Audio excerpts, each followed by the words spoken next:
បាទសួស្តីបងប្អូនទាំងអស់គ្នាថ្ងៃនេះមានជាប្រភេទឡានវិជាទៅនឹងចុះស្តុកថ្មីយកមកបង្ហាញបងប្អូនទាំងអស់គ្នាអញ្ចឹងណាបងប្អូនហើយប្រភេទឡានវិជានេះដែរវារបៀបរូបដូច Spider-Man អញ្ចឹងណាបងប្អូនហើយប្រភេទនេះគឺមានពីរពណ៌ដែរមានពណ៌ខាងមុខនេះគឺរបៀបដូច Spider-Man ហើយនឹងម៉ូតទៀតគឺរបៀបដូច Iron Man អញ្ចឹងណាបងប្អូនប៉ុន្តែម៉ូតឡាននេះគឺដូចគ្នា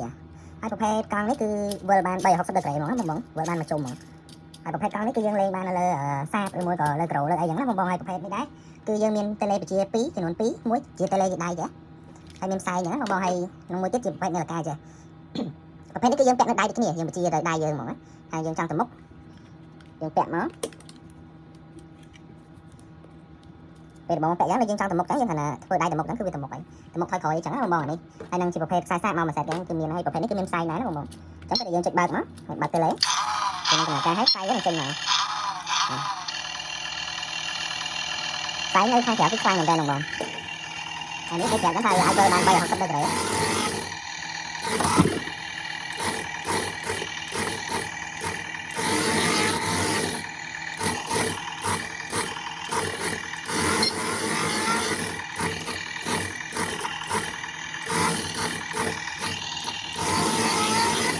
nếu mà bong bóng mình sẽ làm rầm ấy ai chạy tôi một căn hệ đi tăng những cái lên làm bán hay mình sẽ làm căn đường trên trên một món nọc cho thành rồng conច្រើន